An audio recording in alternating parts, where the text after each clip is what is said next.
Well, hello there, everybody. Welcome to a brand new edition of On to the Next One. We are live on this Sunday, a day after UFC 309 is in the books, capping off a very weird weekend, an up and down weekend, as AK just kind of showed on his camera. We were up, we were down, we were all over the place. And at the end of the day, Jon Jones, still the UFC heavyweight champion. Stipe Miocic announces his retirement after a pretty brutal spinning back kick knockout to the body from Jones. Jones pillar to posted Stipe Miocic. This was no surprise to literally anybody. It shouldn't have been, because this was exactly what we thought would happen when this fight was announced a year ago or longer than a year ago. And now that we had to wait an extra year for it, it just felt even sadder to watch. But Jon Jones gets it done. We'll talk about what is next for him, because I have my thoughts, I have my takes, and not just about what Jon Jones did in his future, but the rest of the comings and goings and happenings when it comes to UFC 309. But I am Mike Heck, and joining me as always, as you can see, the co-host, the co-matchmaker, the Prince of Positivity, and my best friend, Alexander K. Lee. AK, how are we doing? Did you enjoy yourself watching UFC 309 last night? It's been a long 48 hours. Yeah, I mean, it was fine. The card was fine. It was fine. I would say it turned out very much like we thought it would on paper. I don't think in the media we oversold this. I think we said, you know what, we understood the magnitude of the main event, like from a historical standpoint. I think we thought the Chandler Oliveira rematch came out of nowhere, but, you know, great matchup. Who's going to complain about those guys ever being in the cage together? And then the rest of the matchups, I think we appraised correctly as like fights that looked like sort of litmus tests for some up and comers, and then kind of just a mishmash of other matchups. There's some name value on there. Jim Miller, Chris Weidman was supposed to fight, but other than that, again, if I was still doing the gymnastics scores, which I'm not doing as much these days, this would have like probably hit it on the dot or like just under, and it wouldn't have been a particularly high like pre-fight score to begin with. So. Well done, UFC, I guess. Another triumphant Madison Square Garden show. But I'm just left feeling so cold by the main event, which is weird when we're talking about a very, very, very, very, very good performance from probably the greatest fighter of all time.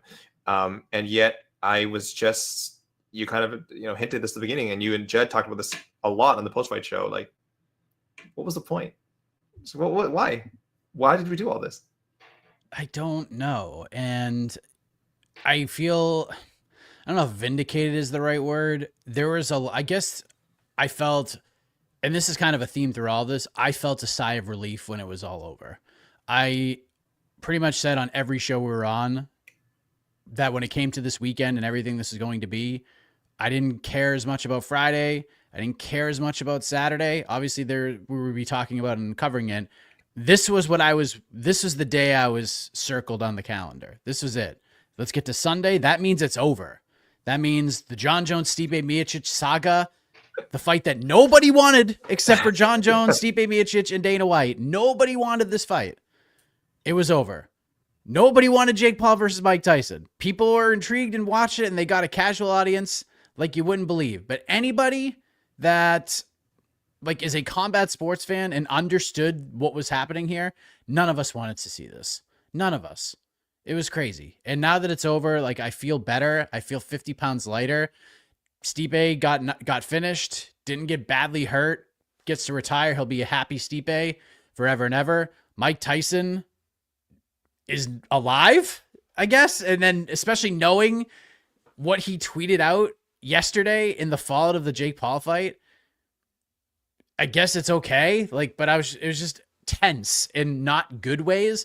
This is not Stipe versus Francis round one tense. This was, oh my God, I hope everybody's okay tense. And now that it's over, I'm very happy. And unfortunately, we have to talk about what this all means. I mean, I'm glad we get to do this from a matchmaking perspective, because we could talk about our takes, we could talk about our thoughts, we could talk about everything that has to do with Jon Jones and his fighting future. So let's just go there, AK. Thank goodness. Let's just go there. Thank goodness, let's my just best get right friend. into it. Because I'll tell you right now, if you asked me to speak about, again, all the stories that surrounded that fight, what I think of Jon Jones right now, his frankly borderline psychotic post-fight press conference. That's it's a very maybe exaggerated way of putting it. But I won't say how my thoughts on it. I shared it with you guys in the Slack channel that are made between us. But I'll just say the current gimmick or persona, whatever you want to call it, of Jon Jones is so off-putting. And again, you're right. We don't need to go too deep into it. Let's get to the matchmaking, or I'm going to go insane. Unfortunately, all of that has to do with the matchmaking, because again, this fight should not have happened. We understand why they did it. Stipe fighting for the heavyweight championship after a 4-year layoff and not winning a fight in 5 years, when you have an interim champion, is absolutely insane. It's really ridiculous. Nobody asked for this fight. We continued to get it. We continue to get it pushed that this is one of the biggest fights of all time, and it absolutely was not. We knew what this was. This was Jon Jones fighting a 42-year-old man, and it looked exactly like that. Jon looked very good in this fight. Jon is still one of the 5 best fighters in the world, without question in my mind. But he fought a guy who was stuck in the mud. Stipe looked every bit of 42, and if you told me he was 45 and I didn't know who Stipe was, I would have believed it. I would have believed you. Man was in good physical condition. He was in shape, but he was 42. He was slow. Jon saw everything coming that Stipe was going to do, and Jon just busted him up. This fight was not even in question for 1 second. It was exactly what we thought this would be. No one should be surprised at all. And Jon gets it done. He wins the fight, and I am now convinced, AK. I'm in a reality. I've gotten there. Jon Jones and Tom Aspinall is never going to happen. This fight is never going to happen. And I have to be super clear about all of this. One, I believe Jon Jones is the greatest fighter of all time. He's the greatest fighter of all time. 1,000%. I'm not here to take anything away from him. Stipe looked absolutely horrendous in this fight. Jon is in a position where he can negotiate for whatever fight he wants. I don't think for a second Jon Jones is afraid of Tom Aspinall. I don't think for 1 second that Jon, if the UFC offered Jon what he wants, Jon would fight Tom Aspinall. The problem is Jon Jones is going to ask for $50 million to fight Tom Aspinall. And you probably hear me say this and you think I'm absolutely insane. I don't think I am. He's going to ask for $40 to $50 million to fight Tom Aspinall. And I will also say this. He should ask for $40 or $50 million to fight Tom Aspinall. He is at a point in his career where he is the greatest of all time. And if he's going to take this type of risk, I actually am with him on this, that he should be properly compensated for taking this kind of a risk with his legacy intact. Having said that, the UFC is not going to do this. They are not going to pay Jon Jones $40 to $50 million to fight Tom Aspinall. They will probably offer him $20 million. He will say no, and then they will offer him the same $20 to $25 million to fight Alex Pereira, and he will say yes to that fight. Jon also doesn't need the heavyweight title to fight Alex Pereira. There does not need to be a belt on the line for that fight. So I'm just going to go ahead and make my pick. Jon Jones is going to fight Alex Pereira next. There will not be a heavyweight championship on the line. Jon Jones will not be the heavyweight champion. He will vacate the belt. At least it will be presented in that way. Tom Aspinall is going to become the undisputed heavyweight champion of the UFC. Jon Jones will fight Alex Pereira in a non-title main event, maybe International Fight Week. Tom will keep the division moving. He will defend his belt probably against the Cyril Gane, Alexander Volkov winner at UFC 310. And the division can go on. Jon can go and have the super fights that he wants, and everybody's fine. This is all good. I'm cool with it. I'm not calling Jon scared. Nothing. I would love to see Jon fight Tom Aspinall. I would love to see that fight. There's nothing more I would want to see. But the type of money Jon is going to ask for in order for that fight to happen, the UFC is not going to pay him. They don't need to pay him. And guess what? The UFC does not need Jon Jones. They don't need Conor McGregor. They don't need anybody. They just need Dana White, and they just need those 3 letters, and they will be a gigantic success. So the pick is Jon Jones versus Alex Pereira, non-title fight, 5-round main event of a pay-per-view. It's not going to be Tom Aspinall. Magomed Ankalaev is out there somewhere just clawing at relevance. It's let me horrible. let me just Yeah. add to this too. All right. If Alex Pereira takes this fight, he should vacate the light heavyweight title without question. Sure. He should vacate. This needs to be fair. If Jon is to vacate, Alex needs to vacate as well. And if Alex wins and wants to stay at heavyweight, he could fight Tom Aspinall. There you go. It's fine. Jon Jones versus Alex Pereira will sell the same amount of pay-per-views, whether there's a title on the line or not. So that's where I'm going with. And if Pereira does accept this fight, and this is the fight they go forward with, Magomed Ankalaev should be fighting somebody else for the vacant light heavyweight title. You said the F word, Mike. You said fair, and that's where this all. Because if anything was fair, I mean, Ankalaev would be fighting Alex Pereira and Tom Aspinall would be fighting Jon Jones. But I know what you mean. Fair in this this likely scenario that apparently Jon Jones wants, Alex Pereira wants. Dana's been kind of I think saying the right things. I don't necessarily want to make that happen right now. I want Jones to fight Aspinall, but there's a lot of politicking going on, probably behind the scenes and in public and through the media. So. Yeah, I don't know. Again, I'm not taking everything Dana says at face value. Part of it is probably a negotiating tactic, right? It's because if you're Dana, obviously, and you're the UFC, you'd love to have both, right? You're like, oh, because very good chance if Jon Jones gets the Pereira fight, does not mean he's going to fight Tom Aspinall after. Like we've said this many times. There's just maybe he's trolling, but there's very much I think a reality to it that if you're him, excuse me, if you're him and you never fight Tom Aspinall. I think he'll sleep fine at night. I think he actually really does like the Alex Pereira matchup. I think he just thinks it's a cool fight, and yes, it'd have a lot of cachet behind it. So I get all the logic behind all that, but Mike, I just can't. I can't give up on the Aspinall matchup. So this is waving my magic wand. This is if I were Dana White. Excuse me, guys. My throat. 1 second. If I were Dana White and I could offer, it's making me emotional. I'm emotional talking about this, obviously. If I were Dana White and I could offer Jon Jones a blank check and make this fight happen, that's what I would do. But it's true. We are dealing with reality here. Jon Jones deserves to get paid a crap ton of money. He's pretty he's been saying pretty much the right things about I want to be a company man. Not I want to be a company man, but I want to work this out with Uncle Dana. I want to work this out with Uncle Hunter. He said the post-fight speech was we'll talk it over, and by the time at some point you guys will know soon enough what my move is. He was crafty, right? He didn't name names. He didn't even name Pereira. He didn't name Aspinall, but he didn't name Poatan either. So he's playing this pretty close to the chest, which is probably the right thing to do. Again, so I think you and I are we're kind of agreeing because I know you're doing more of a crystal ball pick. I'm doing more of a fantasy land pick, and I will say either way. I don't think I would be that upset.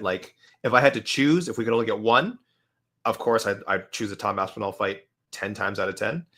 But we don't get to choose. It's really not up to us. And if it's going to be Pereira and not Aspinall, that sucks. But it's not the worst thing in the world. I'd be okay, cool, great. Jon Jones fighting Aspinall. That's really fun. And he would never fight Tom Aspinall. That sucks. There's a lot of fights we didn't get. Which actually, that brings you to a point I want to bring up was, Mike, can you ever remember a time when there was two champions close enough in weight for a super fight who both had very, very obvious number one contenders, and yet there was still a realistic chance that super fight would be made instead? It doesn't happen very often, so there's not that many examples. Everyone, talks about, of course, GSP, Anderson Silva. And with them, I think that was one reason it was so intriguing was that there were times when it felt like they were just so dominant in their division, they needed some other challenge. But I also think if people go back in their history, more so on the GSP side, St. Pierre almost always had a relevant challenger. There's maybe one or two gaps in there where it's I'm not that interested in this title defense. But that didn't necessarily line up with the times that Anderson didn't have. I always felt the timing was never right for Anderson GSP, and that's why that didn't happen. But there was never a situation where GSP had this great number one contender, Anderson Silva had this great number one contender, and then they were but we still want to fight each other. We're not going to fight these guys. It just didn't happen. Very different time back then. And that's what we're seeing here, and it's so strange. I just can't think of another time in history. I'll check out the comments while you answer, Mike. See if anyone's smarter than me, which isn't hard to do. Yeah, This is one of the worst comments I've ever seen.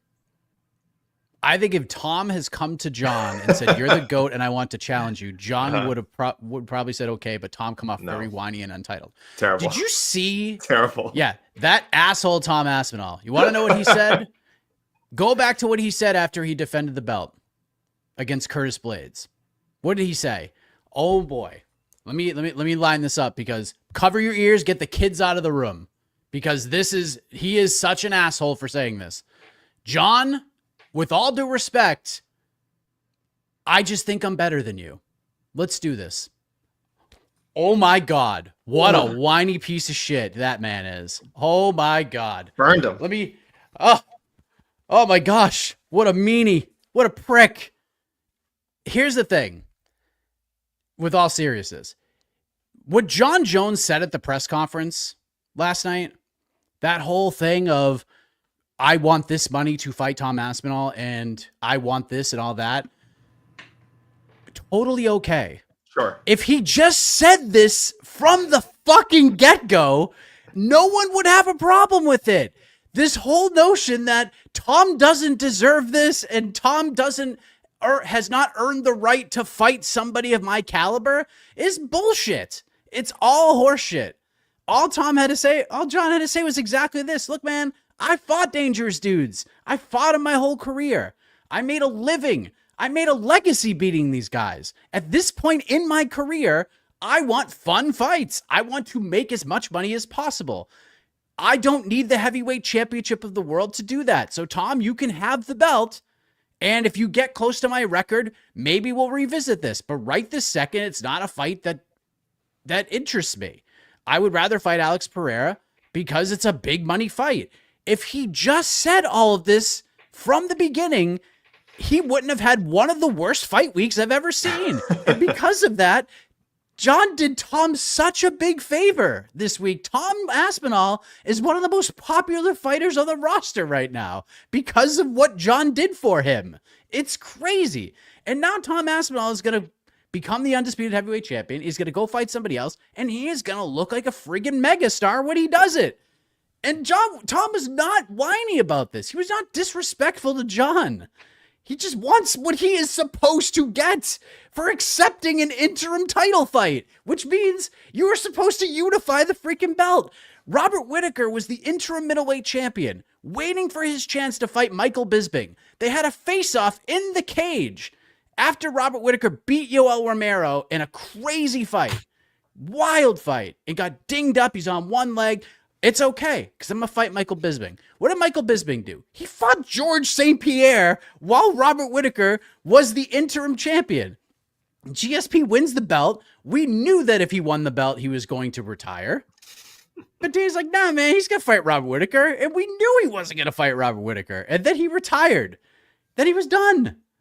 And then Robert Whittaker just became the champion. This is going to be the exact same situation. Jon will fight Pereira, and that's okay. I'm okay with this. I am accepting of all of this. As long as Jon Jones is not the heavyweight champion of the world. And honestly, I will, just so it's all fair again, as long as Alex Pereira is not the light heavyweight champion of the world, make this fight. I don't care. I'll watch it.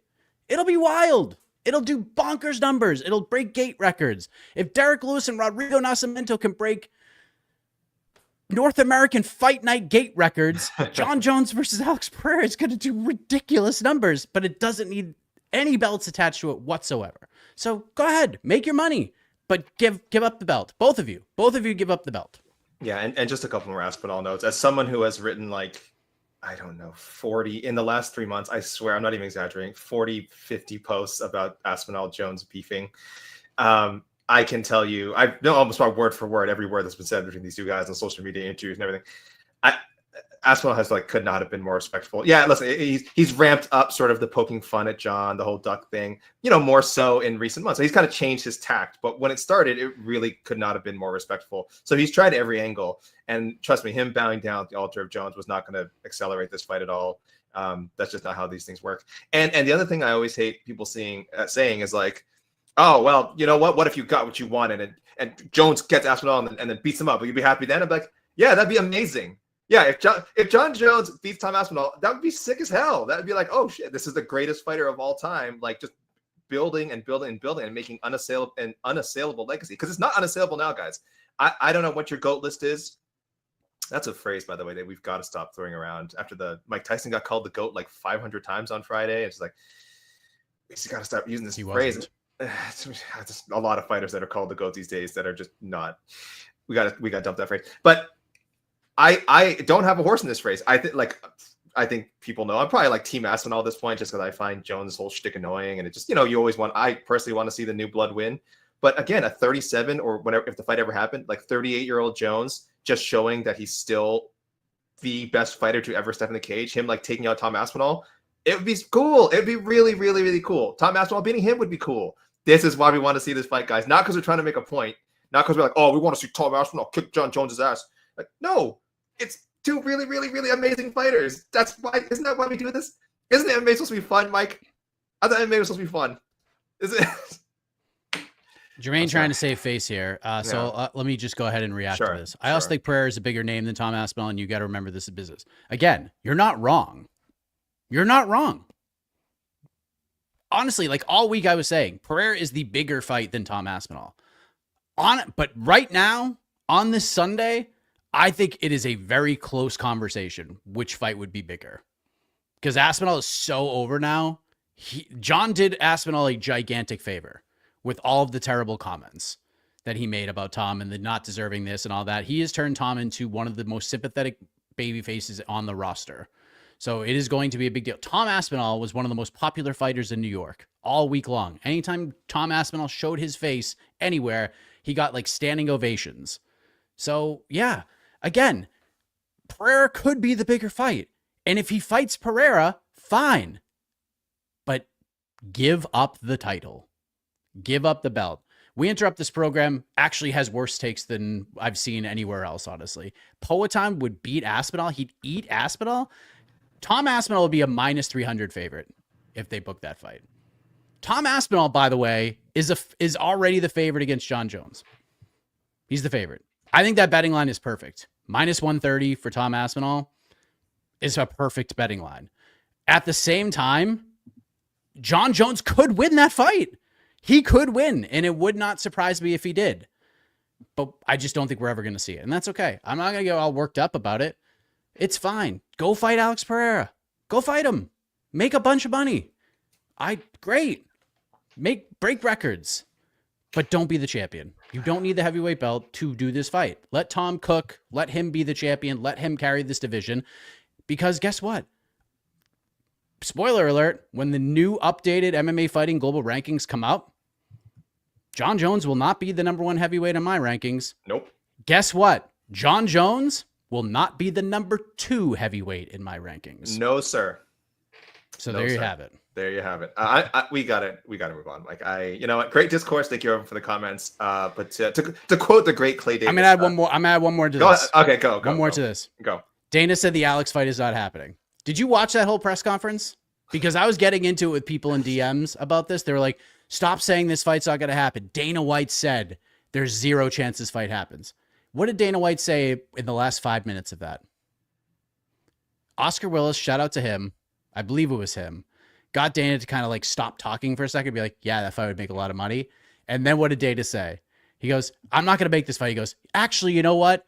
If those guys kept hounding me to make this fight, then I would do it. This fight's going to happen, guys. It's all good. Guys, don't rule anything out. Jon Jones could fight Alex Pereira. Jon Jones could fight Tom Aspinall. Jon Jones could, neither fight materializes. Jon Jones walks away. Legitimately, everything's in play, guys. So yeah. Don't no one be self-righteous. He could retire. Yeah, he could absolutely retire. Like, I'm telling you this is going to happen. Like, guys, we really don't know. My bet, I think Mike and I both agree, he's going to fight one more time. I think he will fight one more time. But you really don't know. You really don't know. There is a chance negotiations just fall through. He has notoriously been tough to negotiate with. And I don't mean that as an insult to Jones. I mean, him and his team are good. Him and his team are doing a good job of trying to get him the best fights, get him the most money. And for the UFC, like, that's difficult. That's difficult for them. And, you know, if things don't work out, I think they'd be fine with Jon retiring, and Jon would be fine retiring because he's made a lot of money. So I hope that doesn't happen. I hope we get to see Jon fight once or twice, at least more. But we don't know. So we got to get off this talking, Mike. I was going to say, to quote the great Clay Davis, I've got to get up out of here before I lose my damn mind. So yeah, please, can we stop talking about Jones Aspinall? Because I have a feeling there's still going to be more stories coming up in the next few months. I hope not, but I just know I'll be writing a morning report about Aspinall and Jon Jones quotes in mid-January or something. So yeah, and my message to Tom Aspinall, Move on. You treat yourself like you are the actual heavyweight champion of the world. Jon does not exist in the He heavyweight is, division. and he He is. should have done this the whole time. Tom Aspinall is the number one heavyweight in the world. Yes, he will be my number one heavyweight. There for is no sure. point in history that Jon Jones was ever the number one heavyweight in the world. This is not a thing. We will never, as long as I'm alive, which God willing is for another 100 years, must keep the record straight. There was no point in MMA history where Jon Jones was the undisputed number one heavyweight in the world. He wasn't when he beat Ciryl Gane. He was not better than, he did not do more than Francis. He wasn't number one over Francis. And then when Tom Aspinall won, if you want to put him over Francis, fine. I put him over Jon Jones. But Jon Jones beating Miocic and Gane does not make him the number one heavyweight. It just doesn't. That's not how these things work. He doesn't take his successes from light heavyweight and go like, oh, you add those and now he's the best heavyweight. No. I'm losing my damn mind, Mike. What did I just say? Okay, I'm sorry. I'm going to shut up. You can keep going. I'm going to shut up. Yeah.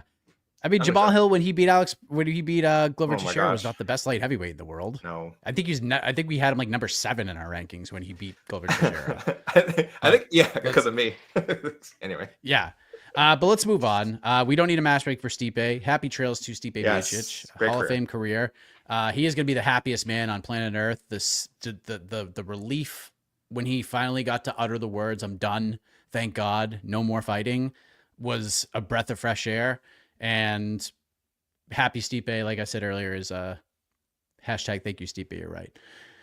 Let's talk about the co-main event. Charles Oliveira, pillar to post almost. Michael Chandler, that fight was not competitive for 20 plus minutes. Charles Oliveira just had his way with Michael Chandler. It was kind of tough to watch for a minute. And then Chandler did Chandler things in round 5, had Oliveira badly hurt. And shout out to Michael Chandler for listening to MMA fighting programming for the last 4 years. But he took it to another level. Always cheat. The referees aren't going to do anything. Michael Chandler cheated that entire fight and nearly pulled off a miracle comeback because of said cheating and rule breaking. Fence grabs, multiple shots to the back of the head. And I don't blame Michael Chandler for this at all. This is what you're supposed to do in a fight of this magnitude if the referee is allowing you to do it. Because if he's allowing you to do it, technically it's not cheating. But Oliveira survives due to not terrific fight IQ from Michael Chandler. Just laying in Charles Oliveira's guard when he had Oliveira badly hurt. Oliveira survives. Michael Chandler gets the Nate Diaz treatment where he just got run the F over in that fight, but did enough in round 5 to steal a little bit of momentum and went over like crazy. He got to do a post-fight promo afterwards. He did the big slams. Everything about Michael Chandler rocked, even though he got dominated in this fight. Where does Charles Oliveira go after this victory? Because this was put out there as a number 1 contender fight for the lightweight title. Will Charles Oliveira's next fight be against the winner of Islam Makhachev versus Arman Tsarukyan? Man, I struggled with this one big time. I struggled. Charles is awesome. Michael Chandler, great fighter. Charles is awesome. Again, for 20 minutes, just a masterclass. Honestly, a masterclass in fighting. He's just so damn good. I have no confidence in this pick whatsoever because I didn't want to just assume they'll give him a title fight. It's a little bit tricky with Islam and Arman because Islam, there was a fight that isn't even booked yet, by the way. We're just all assuming it will be somewhere first quarter of 2025. If Islam wins, let me start first. If Arman wins, that's a hard rematch to sell. We just saw him fight Charles. It was a very competitive fight. So it's not like, it's like, oh, Arman definitively just dominated Charles and we don't want to see it anytime soon. There theoretically could be enough distance between. It's only for Charles, it's only one fight. I think for Arman, it's no fights, right? He just fought Charles, right? It'll look funny. On paper. I don't love it. If Arman won, they'd probably run it back with Islam, let's be honest. They do a trilogy bout. And then in that case, even worse for Charles, because then he has to wait if he thinks that he's the next guy in line for the title shot. So I don't want that. I don't want that for him. I want him to keep fighting. And then again, if Islam wins, Islam doesn't fight that frequently. So still Charles has to wait. Either guy winning, Charles would have to wait for a while, I think, for getting his title shot. And that's just not tenable, even if he deserves it. Even if people think he would do better in the Makhachev rematch, which I'm skeptical of. The first fight was just so one-sided. But, that's why we run these back, right? So I went in a totally random direction, Mike. I don't think this is really going to happen, but I was just trying to find something that made sense. I think him and Dan Hooker would be really fun. Dan Hooker, there's a lot of talk. I mean, Dana White's kind of mentioned it. They think he'd be a good matchup for Conor McGregor. I feel like I said in a previous show we shouldn't even make Conor McGregor matchups anymore, but I do think there's a possibility that Charles would get the winner of that fight if it's made sometime in like mid 2025. I don't even know why I'm saying this. Conor McGregor's never fighting again, but I honestly couldn't think of anything for Dobronx. So I am very excited to hear what you have in store for him. Oh, this is the easiest pick. Oh, okay. This is the easiest pick. I think you might have set this up on a previous show. Oh yeah, and I've been saying this forever. There's only one fight to be made here. Yep. I will say this: if Islam Makhachev, it doesn't matter. If Islam Makhachev beats Arman Tsarukyan, Islam probably won't fight till closer to the end of the year, so we could still get Dobronx in there for another fight. If Arman Tsarukyan wins, Islam Makhachev's going to get an immediate rematch without question. So that puts Charles kind of on ice in that regard. So there is only one fight to make, AK. There is only one fight to make. Charles Oliveira can still fight for a title at 155, and he can do so against the baddest mother effer champion, the newest member of the UFC's lightweight division. It's Max Holloway, a rematch from a main event fight night bout that the hardcore fan base was so excited about. We could not wait for Max Holloway versus Charles Oliveira. And then the fight ended abruptly because Charles suffered a neck and shoulder injury, and the fight never really got going, and it was such a bummer. So that's what we're going to get. Charles Oliveira will fight for the BMF title against Max Holloway in the fight we've always wanted and deserved from these two guys. But this time it'll be a 155 instead of 145. Yeah, that makes the most sense. I've been pushing some weird. I think Hanato Moicano won his last fight, and I need to find some for him. So I was like, I think it'd be cool if he fought Max Holloway. But it looks like again, Hanato does not have a fight booked, but he's been talking about Paddy Pimblett again, so that's a possibility. It does feel like Hanato is not really in the Max Holloway orbit right now, but I don't know. I still want to see that fight someday, but maybe it's not next. You're probably right. Holloway, Oliveira 2, like a proper run fight between them is probably much closer. So I love it. I would love to see that happen. And shout out to Saskatoon. They deserve this fight. They deserve it. They were Holloway and Oliveira was the main event at UFC Fight Night Saskatoon back in the day. And the good old days. Yep. Shout out to John Anik for reminding me of that when we had our conversation. But yeah, let's just go do it in Saskatoon. Yeah. And for Michael Chandler, I'm going to say something, AK. Yes. Do it. Michael Chandler. Michael Chandler is actually closer to a Conor McGregor fight right now than he was even when they booked it. He loses. I guarantee you that Conor McGregor watched that fight and thought to himself, I will smoke this man. And so that's what I'm going to do. I'm going back to the well. Michael Chandler versus Conor McGregor. Chandler's not going to be the most active guy. He took a beating in this fight from Charles Oliveira. Took a beating. The adrenaline kicked in. He got over. He got to cut the promo. He got to hang out with Donald Trump, like all the things he wanted to do anyways. And he, like I said, he got the Nate Diaz treatment. But Charles Oliveira was a much more exciting version of Leon Edwards. But Chandler had that moment at the end and then cut the promo at the end and called out Conor McGregor beautifully. He will not get the Max Holloway fight.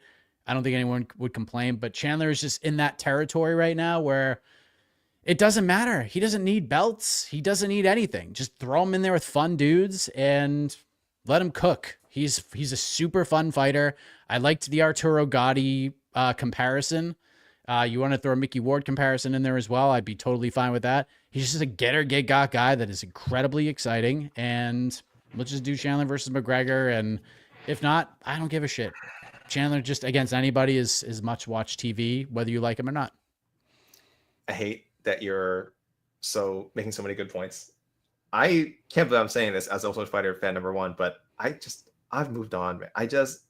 If that fight never happens, I will not give two craps about it. I understand Chandler has like never had a boring fight in the UFC. So, and you put him in there with McGregor, who also has pretty much never had a boring fight in his entire career.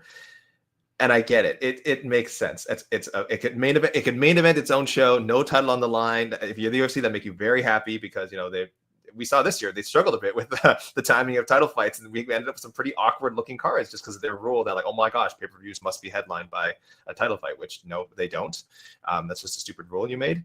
And other than that, Conor McGregor. I think we saw Conor McGregor, of course, transcends that, and we had the Masvidal Covington rematch. Rematch. The Covington Masvidal fight was that 2 years ago or 3 years ago, and that headlined a pay-per-view, and that wasn't for a title. So, but it's very rare. It's very rare. McGregor's the one guy who can always do it. So I hate that might happen. But hey, listen, like I said, I said he might fight Charles Oliveira, and that would also headline a pay-per-view. So, but anyway, all this is a roundabout way to say I'm once again matching Michael Chandler with Paddy Pimblett, and we can move on.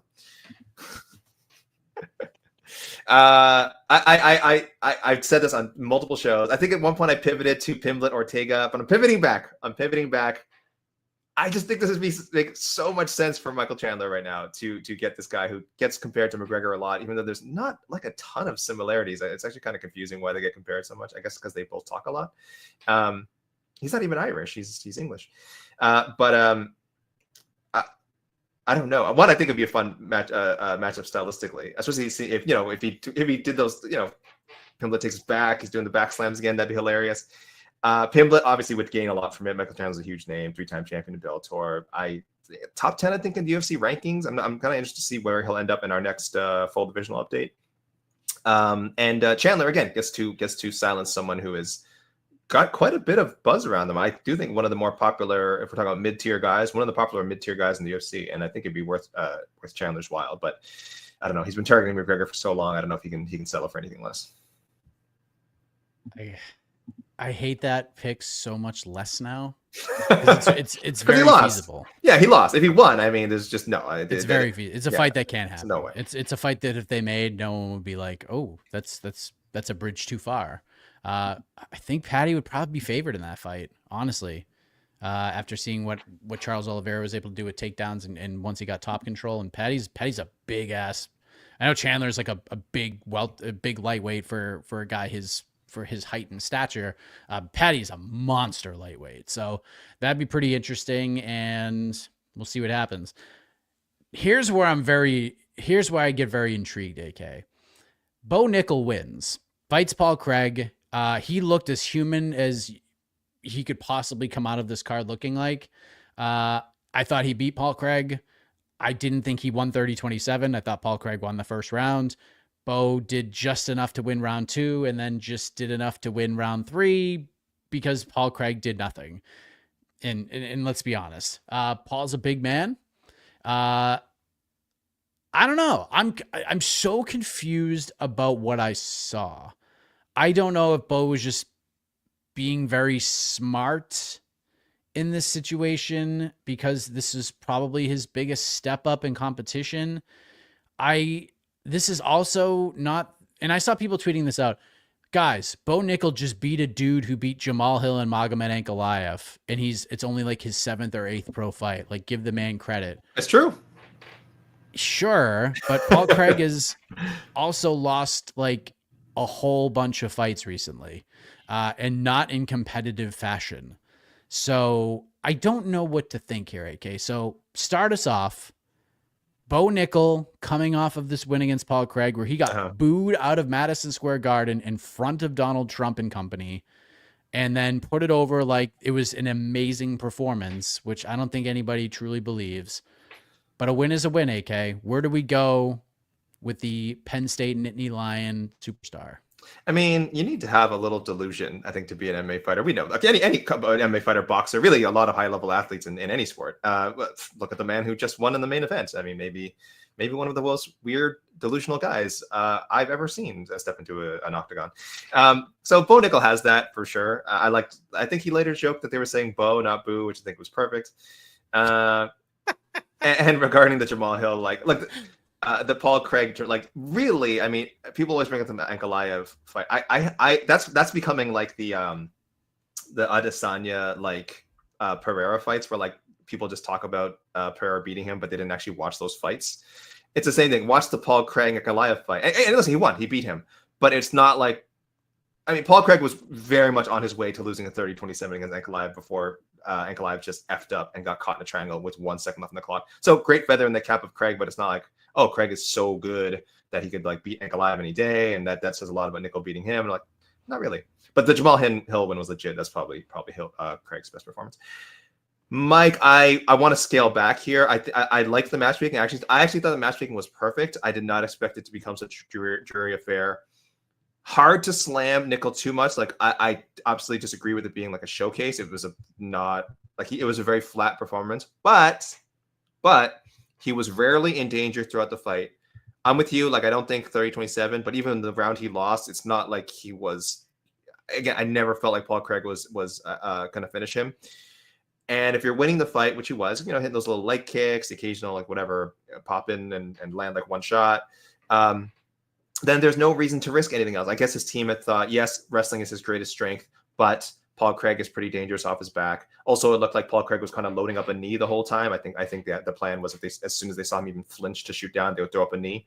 Now that shouldn't stop a great wrestler from figuring that out, but it's true. Bo Nickel has now has 7 MMA fights. That's a hard thing I think to get used to. We've seen a lot of great wrestlers get kneed into oblivion just shooting in and and losing fights. And getting knocked out. So Bo did what he had to do. If I'm him, I'm not writing home about that performance. He definitely did not dominate Paul Craig, which I think is what he said after he said he whooped him. Whoop him. So we're skipping back a little bit. We're going again with another pick from a previous show, and I'll hat tip the guy who gave me this idea, Left Lane MMA. Jacob Malkoun. I'm going with Jacob Malkoun again. That's what this fight should have been. This should have been Jacob Malkoun, not Paul Craig. So the last time I picked this, it turned out to be Paul Craig instead. I just like, as much as I liked the fight when I saw what the UFC did, now I realize, now seeing it play out, like, hindsight's 2020, maybe it was a little too much too soon. So let's just take a slight step back, a guy with a little bit less experience than Craig. But I still think it would be a tough test for Nickel. We do not need to push him to the top 15, Mike, and I'm assuming that's not where you went with it. Oh, we went backwards, baby. We went backwards. Look, this was I'm glad they made this fight because I needed to see it.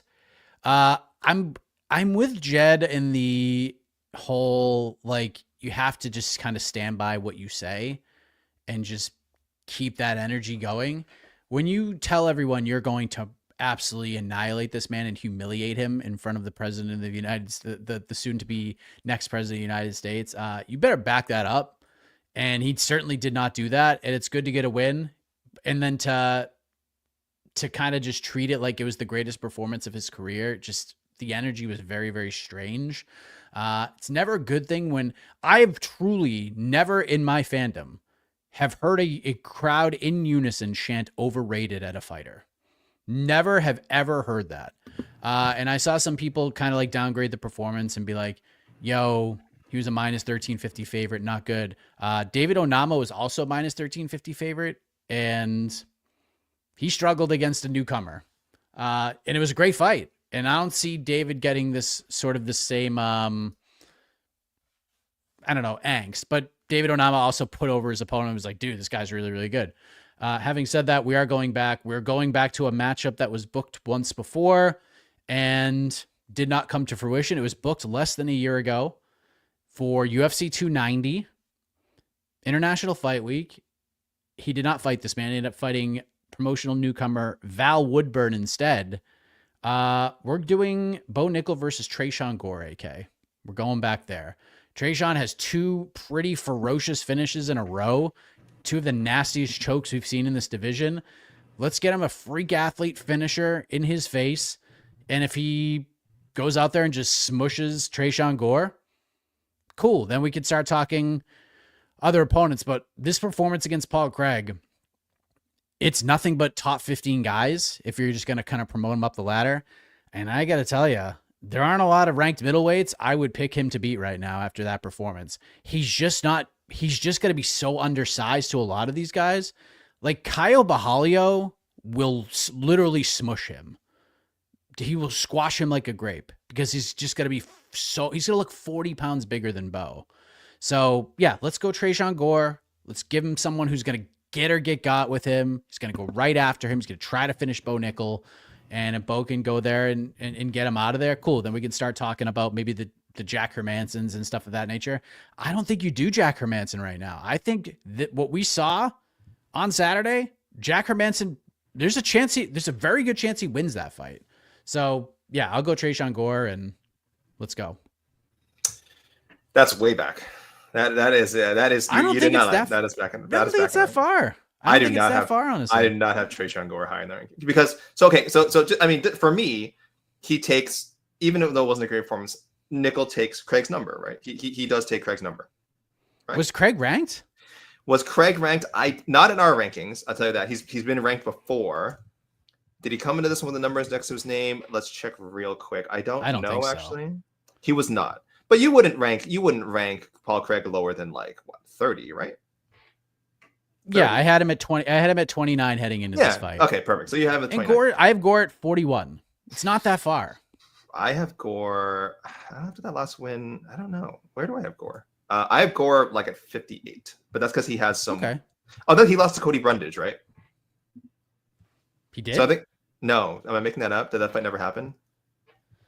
Tresean Gore, yes, he did. He did. He had a weird loss again. So there's like, I'm doing a bit of MMA math here. Like I should probably recalibrate with the time between Tresean's fight. Yeah, and so the time between Tresean's fights, like the guy who lost, to Cody Brundage is probably very, very different from the guy we just saw get a win. But I'm not because I saw him in the Ultimate Fighter 2, and he was so hyped up, and I was like, yeah, he's okay. So maybe I'm being too hard on Tresean. So yeah, I guess it's not that far back. For me, that would be far back. I'm trying to keep Bo in this range, but yeah, after what we saw against Craig, I can understand people being a little skeptical as to how quickly he can get to the top of the ladder. And by the way, I see someone say like, don't give him a cupcake matchup. I don't think Tresean Gore's a cupcake matchup for Bo Nickel.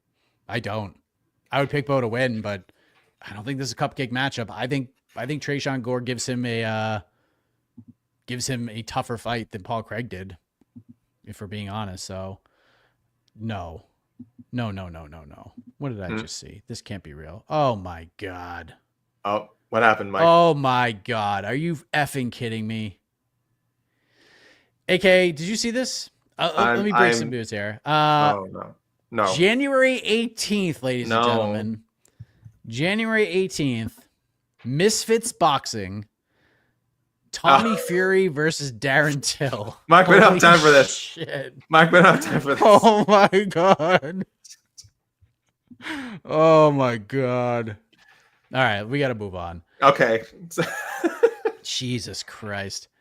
All right, let's Combat continue sports. on. Combat sports. Holy shit. Viviane Araújo knocked me out of my fantasy. Any chance I had to win our fantasy MMA competition, taking out Karine Silva, who I needed her to get a finish. Almost got one in round one. But Araújo is just a dog out there, gets it done. And for me, Viviane Araújo is, every division has one. A Neil Magny, a Dan Ige type, where she's the litmus test of the division. And if you beat her, then it proves that you are someone who could go up there and make some sort of a title run. So I'm going to go ahead. My pick was going to be Jasmine Jasudavicius, but then it appears that Jasmine Jasudavicius is going to fight Mayra Bueno Silva February 1st. We haven't fully confirmed that, but there's smoke to the fire from the reports from AG Fight. So what I'm going to do is I'm going to give her Tracy Cortez, AK. We'll do Viviane Araújo versus Tracy Cortez.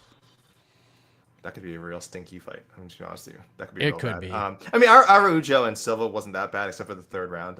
It was starting to break down. It was starting to break down in the second, and then by the third, it was like, oh, this is real bad MMA. Like it was between two pretty good fighters. I think it was real bad MMA. I picked Erin Blanchfield to get the winner of this fight after her win over Rose at UFC Edmonton. Again, a performance that didn't leave everyone very inspired about Erin. Like I thought the score was fine that she got 3 rounds, but I remember live she didn't look great.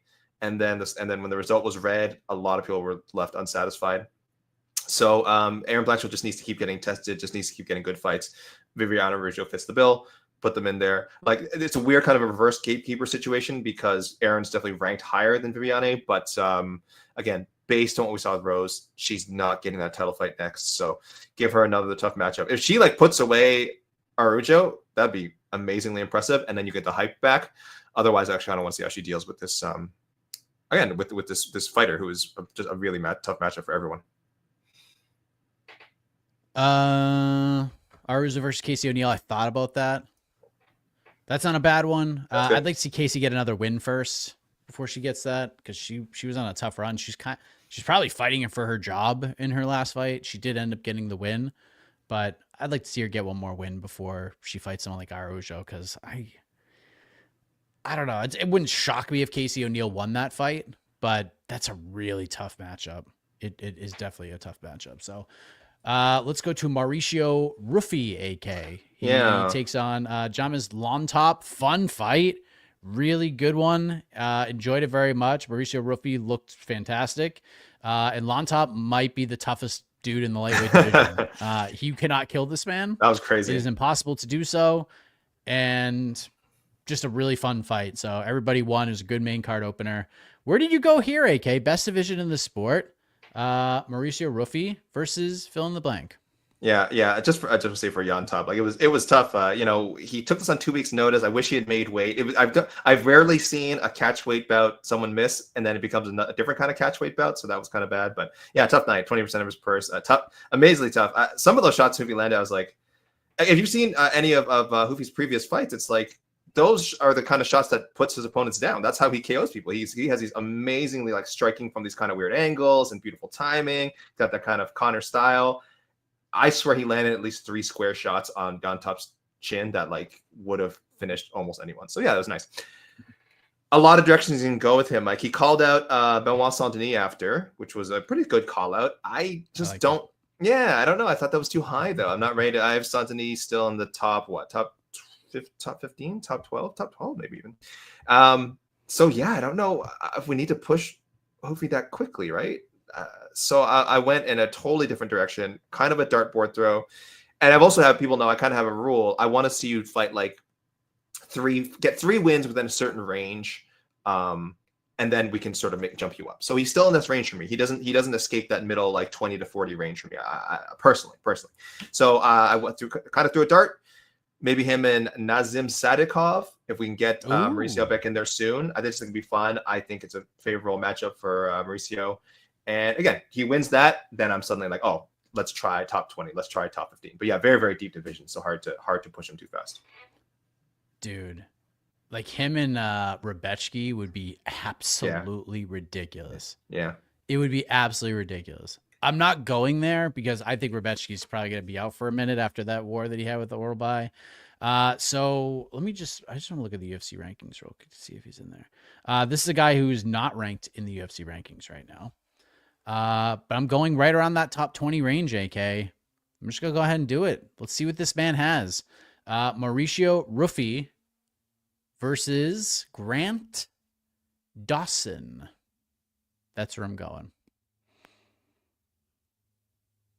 I didn't hear what you said, but I assume you said, I'm so impressed. That's the best pick you've ever had in the history of the show. That's a high ranking guy, Mike.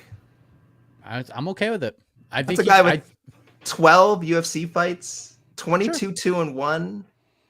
Carlos Prates is 4-0 and was offered a chance to fight Shavkat Rakhmonov in December after winning a fight. Welterweight is not as, and that's still crazy, but the welterweight's not as deep as lightweight though. Yeah, let's go. Let's see what. And also, I think there's a big difference between 4-0 all by knockout and 2-0. There's a gap for me between the two guys right now, as far as not even saying who's a better fighter, but just like in their respective divisions, how much room they have for upward mobility. But yeah, I have no problem. Like I said, he called out Saint-Denis, so if he doesn't get Saint-Denis and gets an opponent a little bit lower, it's entirely possible. Yeah, I like the Saint-Denis call. I don't think he gets that fight, but I like that one. If we could do Rufy versus Ribovic like in January or February, that would rock. But I don't think we're going to get that. So let's go to the wild card round, and then we'll do a quick wild card round with you guys. AK, one fighter that competed last night that we did not matchmake for yet. Who did you go with? We got to do Jim Miller, right? My best friend? I did not do Jim Miller. I knew you would do Jim Miller. So yeah. Okay. Yeah. And I don't have like a crazy pick for him. It's just, we know his goal is to get to 50 fights. He wants to be the first ever UFC fighter to get to 50 fights. That was like Donald Cerrone's. Oh, Donald Cerrone couldn't get the 50 UFC fights. He wanted the 50 combined WC UFC fights. And we think he might be coming back to do that, but I don't know. Either way, it's still a hard way to get there. I think Jim Miller can get there. I would hope he'd fight past 50 fights as long as he's getting paid well and his health permits. But I also totally respect what he wants to do. If he wants to retire at 40, if he wanted to retire tomorrow, I'd be happy for Jim Miller and I would respect that. So how do we get him there? Again, guys, We keep giving like age appropriate ish mid-tier competition. If you want to get wacky when you start getting to like closer like fights like 48, 49, 50, assuming he's still winning, and like test him against top like 25 guys. I have no interest in doing that right now. Then go for it. But I reached into my little roller and I pulled out the name of Rafa Garcia. So it's been in the UFC for a bit. He's a good fighter. Unspectacular, uneven results so far, I think it'd be nice to say. I'm not picking this fight because I think Miller would run through him, and vice versa. I'm not picking this fight to like build up Rafa Garcia or anything. I just think that's kind of the range of guys Jim Miller should be fighting right now. I don't need to see him fight top 30, top 25 guys. We'll see. Unless he strings together 3-4 wins before fight number 50, then we can talk about it. But let's just keep him moving along, getting him paychecks. Yeah. I mean, that'll be fun. Rafa Garcia had never been finished before until he fought one Grant Dawson. So we'll see what happens there.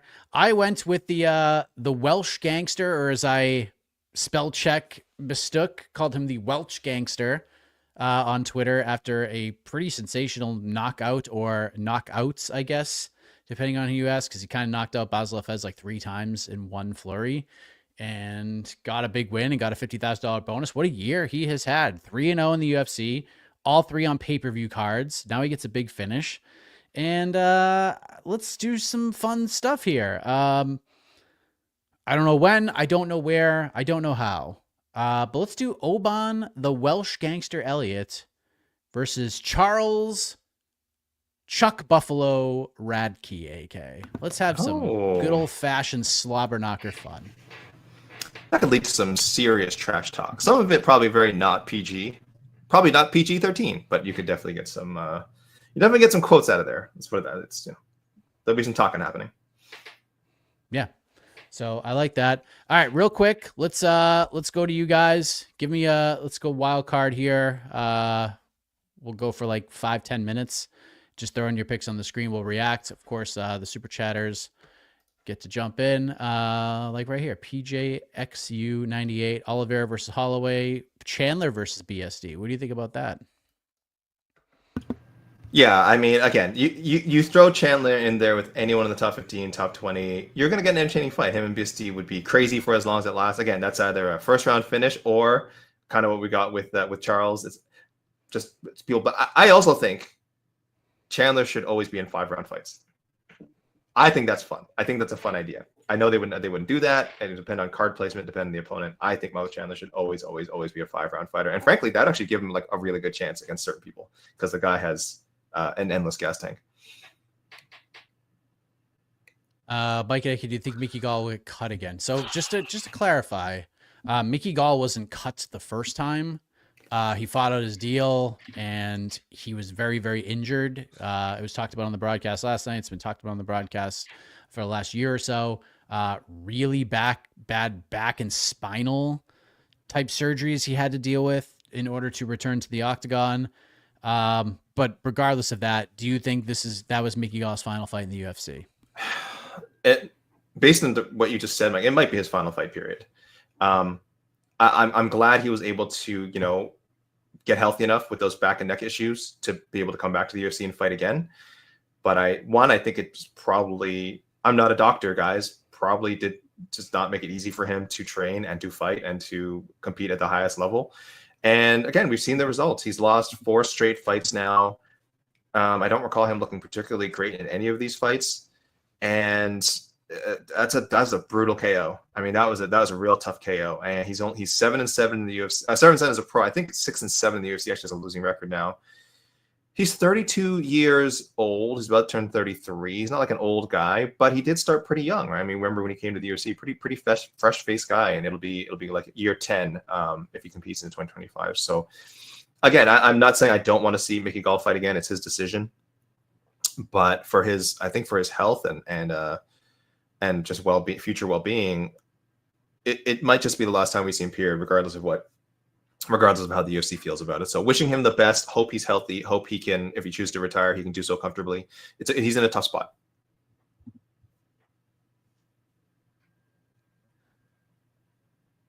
I mean, it's kind of tough kind of tough to keep him, right? 4 in a row. Alex Morono, obviously, is a tough-o for a lot of people. He looked okay against Mike Malott until he got in that fight, and then he was out for over 2 years. Fought Basel Hafez in June. I thought he won that fight. I thought that was a banger. I thought he beat Basel Hafez. Did not go in that direction. And then this Brahimaj fight, first knockout win ever since Brahimaj's first amateur fight over a decade ago. That was his first knockout win. And Mickey got real bad. That was a brutal knockout. So, yeah, I would say that was probably the end of the line. But I don't know, man. Like, he either gets got real good or he's in fun fights, at least this year. So there is some sort of value to that. Kind of probably just depends on the dollars and the cents. But I would say, yeah, it's probably could be tough scenes. Could be tough. Jace likes Marcin Tybura versus Curtis Blades. Sure. Bleezy, John versus Tom. Charles versus Max. Chandler Moicano. Bo versus Brad Tavares. I don't hate Bo versus Brad Tavares. I don't mind that one. Honestly, that is probably the highest I would go with him right now, is Brad Tavares. Yeah, you might get a little bit of a similar vibe to Craig, though. I don't know, but we'll see. Yeah, but Brad will go after him. Vivi versus Rose. Ruffy versus Sadikoff. Hey, best friends. McGee versus Kyler Phillips. Shout out to McGee. Shout out to McGee. 4-0 in the UFC. I like McGee versus Rob. That's hard. What's up with Jonathan Martinez? He lost. Mm-hmm. I don't know. He did not look particularly good last night. He's got time. Yeah, I think he got Jose Aldo'd, and yeah, tough scenes. That was a fight he could have won. It was a fight he could have won. I think so, yeah. But it's okay. Jim Miller versus Hooper or Guida 2. Onama versus Caceres. Tybura versus Lewis 2. I don't want to see that fight. It's a rematch we don't need to see, if we're being honest. Bo versus Torres Finney. Chandler versus Ruffy, the closest he comes to a Connor fight. That's not a, I love the Torres That's Finney not a show. bad. It's firefighting. Yeah, I saw people come to mission number 1. Jonathan Martinez versus Fareed Basharat. Oban Elliott versus Sam Patterson. Ramiz Brahimaj versus Adam Fugit. I always forget how to I always forget too. I forget that one. Brandon Ruffy versus Baja Mondays. Damn, that's fun. Holy I thought about shit. that. That's the right range. That is the right range. That's actually a really good pick. Yeah. Yeah, it's a great pick. McGee versus Gutierrez. Is Gutierrez booked? I don't think so. I feel like we ask this on the show every time. I don't know. Every time his name comes out, we're like, is he booked? I don't mind that one. Gutierrez could try to get one back for his teammate. Bo versus the Iron Turtle. I think Jun Young Park would be a really, really, really difficult matchup for Bo. Yeah, I really do. Not saying that Bo wouldn't win, but it might be another fight where you're kind of left like, oh, Bo won a decision. But you know what? I almost feel like we're being a little too hard on Bo Nickel, probably because he was not hard enough on himself. So I don't know. Maybe he'll come up better and learned a lot from this fight because he is a really, really, really talented fighter, and I do think his finishing ability did not go away. It was surprising he couldn't find a way to finish Craig, but listen, he won the fight. Ruffy versus Rebetsky. Yeah. Nickel versus Iron Turtle. They won it. No, one I love, the other I don't. By the way, can I get your reaction to? I think Bryce Mitchell versus Kron Gracie is the most random fight booking maybe of UFC, maybe of all time in UFC. You know what's weird? When I saw that graphic, I was like, "What the hell? This makes no sense. This is the most nonsensical fight I have ever even seen on paper." Mm-hmm. Kron Gracie looked so bad against Charles Jourdain, like to the point where it was like, embarrassing to watch. I felt horrible that he was in that situation, and now you're putting him on a main card of a pay-per-view against Bryce Mitchell. You have another featherweight main card fight at UFC 310 with two unranked guys, which is Duho Choi and Nate Landwehr, which is a slapper of a fight and probably should be the main card opener. This fight is on the main card over Aljamain Sterling and Movsar Evloev. Yeah. What is happening right now? Two things. That Gracie name just apparently never loses its cachet. There was just such a mystique about it. If you are a part of the Gracie family, you are getting some sort of priority. Sometimes it works out, often it doesn't. I'm actually not surprised Sterling and Mostar got moved to the prelims because Dana White hates them. Dana White has never liked Aljo. It's not a secret. Aljo has talked in many interviews about how his difficult dealings with the UFC and how they just don't seem to want to get behind him. And it's true. Even when he was the champion, like it wasn't like I just felt like they never pushed him properly. Again, your mileage may vary with how much you like Aljo and his personality, but he was the champion. He was a very good bantamweight, and it just never felt like they saw him and they invested in him. So they don't like him. And Dana also really doesn't like Mosar. Even again, we bring this up all the time, but that fight at 297 with Arnold Allen, that fight was awesome. That was a great win for Mosar. And I just think Dana didn't see it or mistook him for someone else because he panned that fight after it. And I'm almost certain he just didn't watch it or was confused but either way, he seems to have it in for Mosar. So that's a matchup of two guys that Dana just really does not care for. So them being on the prelims is completely unsurprising to me. And again, Kron having the name Gracie, yeah, you just throw it up there, and I guess it's supposed to draw eyeballs. His matchup with Bryce, I'm pretty sure some of the kooks that send us picks somewhere in their pick. If you are one of those kooks, you guys know, slide into my DMs and remind me, and I will get you a not no point. Anyone who picked Kron versus Bryce Mitchell, let me know. Send me a screenshot. Give him 20 odd no points, because that is just. I would have never, like, if someone said write down 5 million fights that could feasibly happen in the UFC, that would not be one of my 5 million fights. I just didn't think there was a world that was even possible. I didn't think there was a world Kron Gracie would ever step foot in a UFC arena again unless he was in somebody's corner, let alone fighting again.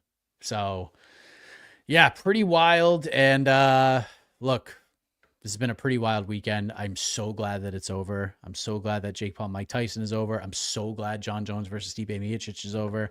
We can move on to UFC Macau, which goes down super early on Saturday morning, and just a main event that no one could ever really have a problem with. It is so good, and it is flying completely under the radar with everything that is going on.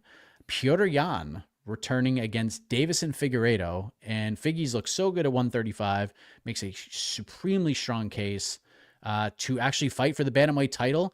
And I agree with Jed. Davison Figueiredo, I believe, would actually have a stronger case than Umar Nurmagomedov if he beats Petr Yan to fight for the belt. So perhaps he could leapfrog Umar with the win over Petr Yan. We got Yan Xiaonan versus Tabitha Ricci, Ozzy Diaz versus Ming Yang Zhang, Kenan Song, Muslim Salikov, Kong Wang is back against Gabriela Fernandez, and then the main card opens up with one of your favorites, AK. You just cannot quit Volkan Ozdemir as he takes on the very handsome Carlos Ulberg. So that is UFC Macau. Starts very early. There'll be a bunch of Road to UFC tournament fights on this card as well, and it'll be super early in the morning to the point where we could probably record on to the next one on Saturday, which makes me very happy. If I'm still alive, because I think I volunteered to cover that event. Should I do my own little watch party, Mike? Should I do like an Instagram live stream or something while I'm guys, if I decide to do this, Alexander KK Lee on Instagram, come watch. Let's all watch UFC Macau together, guys. 3 a.m. Early Saturday morning. Let's do it. This is gonna be fun. It'll be a good time. I don't know. I should at least do something and have people. Maybe I start a thread or something on Twitter to chat with people who are watching UFC Macau, because that's gonna be fun. It's gonna be a good time. Yes, but that is next week, everybody. So look, it's Sunday. Go watch some football. Relax. Get out of the house. Enjoy the nice weather wherever you're at, and let's forget this weekend kind of happened in a lot of respects. But no, honestly. Thank you guys for all tuning into our coverage all weekend long. For AKI and Mike Heck, back next week following UFC Macau right here on to the next one, the podcast.